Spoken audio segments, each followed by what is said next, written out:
De la semana. A ver, a ver. Hoy vamos a recordar los 130 años del primer día de vida del general Juan Perón. Porque en realidad la efeméride fue ayer, que fue el nacimiento. Fue el cumpleaños de Perón. Exactamente. Aunque Perón nace con polémica. Esto tiene que ver con una cuestión, porque Perón, como buen político, jugaba al misterio y no sabemos exactamente cuándo nació, aunque hay fechas canónicas, ni sabemos dónde nació. ¿En serio? Claro, porque el tema es así. Hay un primer acta de nacimiento de Juan Sosa, porque al momento de su nacimiento, su padre y su madre no estaban casados. Convivían, pero no estaban casados. Por lo tanto, en el momento de anotarlo en el registro civil, Juan Sosa. Al tiempo, el apellido de la madre. De la mamá, ajá. Juana Sosa, descendiente de tehuelches. Es decir, Perón es uno de los varios presidentes argentinos que tenían sangre india. El otro día hablamos de Victorino de la Plaza, hablamos de otros personajes, que es un buen tema para recordar que cuando se habla de la discriminación o se habla del exterminio, la sociedad argentina no vivía la condición del indio como algo denigrante, todo lo contrario, claro. Era algo era un motivo integrador. Claro, era sí. Entonces la mamá. La mamá, sí. Y el abuelo de Perón, don Tomás Perón, un médico muy reconocido en la provincia de Buenos Aires, que llegó a tener un hospital con su nombre antes de que su nieto fuera una personalidad importante. Ajá. Como siempre pasa en la Argentina, vino la Revolución Libertadora y le sacaron el nombre de Tomás Perón a un hospital en la provincia de Buenos Aires, creyendo que se lo había puesto el nieto. ¿En qué lugar de la provincia? En la zona sur, entre Lanús y Lomas de Zamora. Y le cambiaron el nombre. La cuestión es que Perón, la arqueología nos dice que nació en Roque Pérez. Pero la casa natal de Perón es una construcción de 1920 que está en Lobos.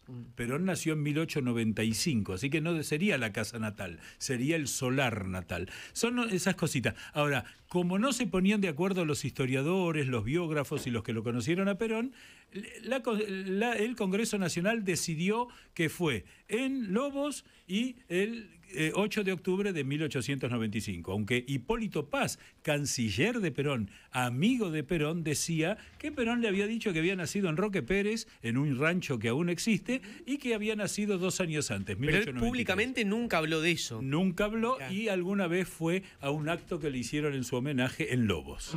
¿Sí? Pero Perón de alguna manera no se ocupaba de esas pequeñas trifulcas. Hay un segundo acta de nacimiento, Juan Domingo Perón Sosa, que es el que es posterior al matrimonio de sus padres. Estamos viendo muchas imágenes que hemos recogido de la infancia. El padre de Perón viaja con su familia a Santa Cruz, y luego se instalan en el pueblo de Camarones, en la costa del Chubut, donde el padre era como el capataz de una estancia patagónica, esas estancias de cientos de miles de hectáreas. Siempre aclaramos que 100 hectáreas en la Patagonia son 1 hectárea en la Pampa. Es decir, no tienen el mismo valor agronómico, sino que es totalmente diferente. Son tierras áridas. Tierras áridas. Claro. La casa que Perón ocupó en Camarones es hoy un museo. Camarones está entre Comodoro Rivadavia y Rawson. De la ruta, cuando uno va por la ruta 3, hay un desvío a Camarones que tiene este lugar. Perón, gracias a su abuela, es decir, la esposa del médico, va a ser habilitado para entrar en el colegio militar, que era muy estricto en aquel tiempo. O sea, entrar en el colegio militar en aquel entonces era casi entrar en las élites, era totalmente diferente a lo de estos tiempos, donde la entrada es absolutamente popular. Perón tiene una carrera militar brillante, ahí lo estamos viendo con su uniforme de cadete militar en un acto en el círculo militar. Era un hombre...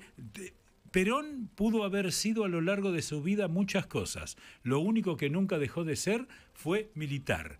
Gran esgrimista, llegó a ser postulado para ir a las Olimpiadas de 1924, y su jefe, él, que después fue presidente de la República, Agustín Pedro Justo, que fue el formador ideológico de Perón, ¿sí? No lo dejó ir por razones de servicio.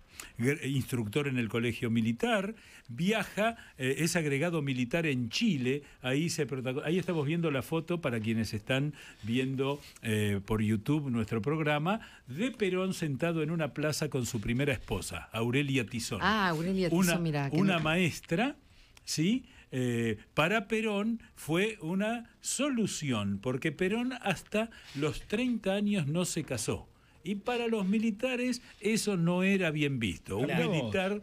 Un militar a los 24 años, cuando ya empezaba a subir como oficial de grado, tenía que estar Tenía casado. que casarse. Era... Cuando entraban al colegio militar tenían que ser solteros, pero una vez que se recibían Se tenían tenía que que casar pronto, exactamente.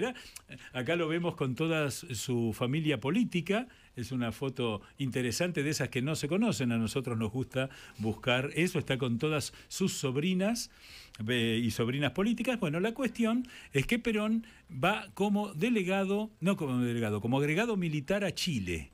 Y ahí arma una red de inteligencia para sacar secretos militares del país adversario. La Argentina y Chile tuvieron muchos tiempos ríspidos. Esto lo hacían todos los agregados militares de todos los países del mundo. No es que era un pícaro. No era un pícaro. La cuestión es que cuando va a intercambiar dinero por unos planos, lo reemplazan, lo nombran en su lugar a Eduardo Lonardi, que va a ser quien lo va a derrocar en 1955, y a Lonardi le hacen una trampa y lo meten preso.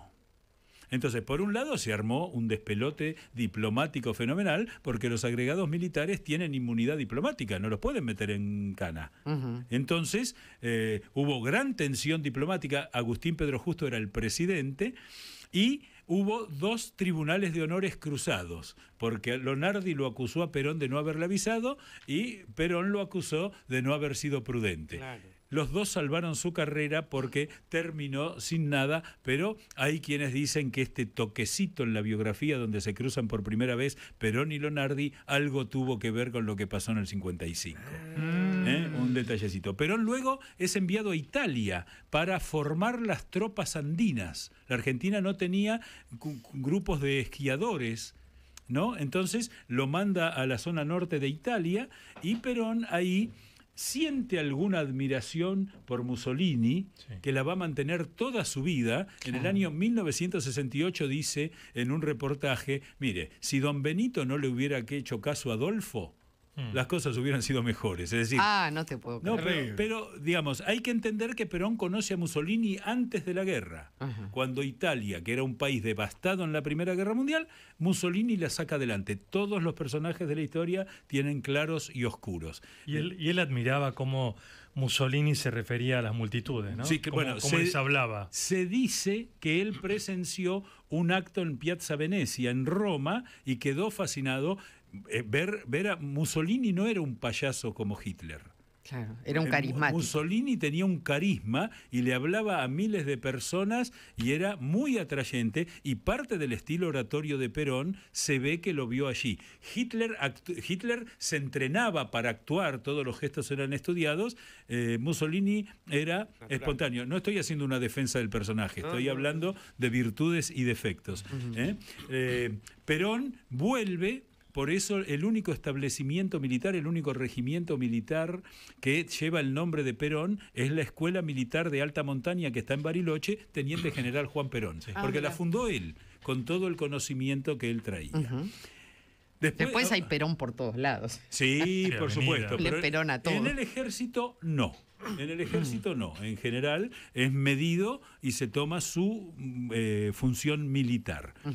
Después de la muerte de Aurelia Tizón, que muere de cáncer de cuello de útero, es decir, la misma enfermedad que después va a llevar a la muerte a María Eva Duarte y que va a padecer María Estela Martínez de Perón, es decir, hay una posibilidad de que Perón haya sido portador del HPV, del papiloma humano, que no se diagnosticaba. Claro, es decir, es un dato no se conocía todavía. No se conocía. ¿Y cuántos años estuvo casado Aurelia Tizón hasta que murió? 7 años. Estuvo 7 años, no tuvo hijos. Después se casa con Evita en el 45, entre el 17 de octubre y las elecciones del 46. Se casan, se iban a casar un día y cuando llegaron a la iglesia, iban llegando a la iglesia, había decenas de miles de personas esperándolos allí en el convento franciscano de La Plata. Se casaron en secreto un día sin avisarle a nadie, ¿no? Cosa bastante razonable. ¿Sabés si en algún momento Perón vivió en la calle Uriarte? En la calle zona de Palermo, Uriarte. sí.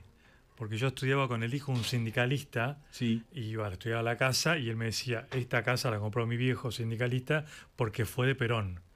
Y te lo aseguraba. Yo, los domicilios que conozco son, con Aurelia Tizón Sí. vivió en la calle Teodoro García, Ah. entre Luis María Campos y Cabildo, una casona que se tiró abajo hace muy poco tiempo, la poca visión que tenemos los argentinos de la conservación del patrimonio, y cuando la conoce a Evita, él vivía en un departamento en la calle Posadas, hoy convertido en un hotel. ¿No? Ahí, bueno, con Evita se casa en el 45, muere en el 52, repite los 7 años de matrimonio, y después en 1961, una vez que tramita el levantamiento de su excomunión, se puede casar por iglesia con María Estela Martínez, que va a ser la que más tiempo va a convivir con él y que va a reemplazarlo en la presidencia, ¿no? Una paradoja de la historia es que Isabelita logró lo que Evita no logró, ser vicepresidenta y presidenta de la presidente de la República Argentina. Bueno, muchas anécdotas de Perón, un hombre que amaba el deporte, por eso era hincha de Racing. Ah, no. Bueno, no. ¿Era de Racing o de Boca? No, Perón era de Racing. Bueno. ¿Y usted qué deporte tiene si es hincha de Racing encima? No, no mezcle los asuntos. Claro, porque quiero saber Usted eso. no ama el deporte. No, Claro, yo usted digo, no habla. toda persona que ama el deporte suele ser de Racing, pero no es necesario que para ser de Racing haya que amar el deporte. Ah, No me la dio cambie vuelta, me la dio vuelta en último momento. Sí, sí, sí. Bueno, acá lo vemos a Perón probando unas motonetas, después la famosa ciambreta, que se fue Claro. conocida como la pochoneta, siempre con esa gorrita. Es muy curioso porque el Perón casado era un hombre absolutamente fiel y ordenado en su vida, y en las viudeces fue un hombre casi Descontrolado. promiscuo, descontrolado. Así que quizá para la segunda columna Hablar de la UES. vamos a dejar de la UES, pero de todas las chicas que enloquecieron al general Perón y que se volvieron locos por Perón. Perón era un hombre sumamente atractivo. Hay una frase, yo tenía un tío que era comodoro de la Fuerza Aérea, Ajá. muy contrario a Perón. Y entonces se habían juramentado todos los muchachos de esa promoción que no eran peronistas: si te llama el presidente, no vayas solo. ¿Por qué? Porque salís peronista. Ah, Perón era un hombre como que de te un convencía. Sí, voy a contar.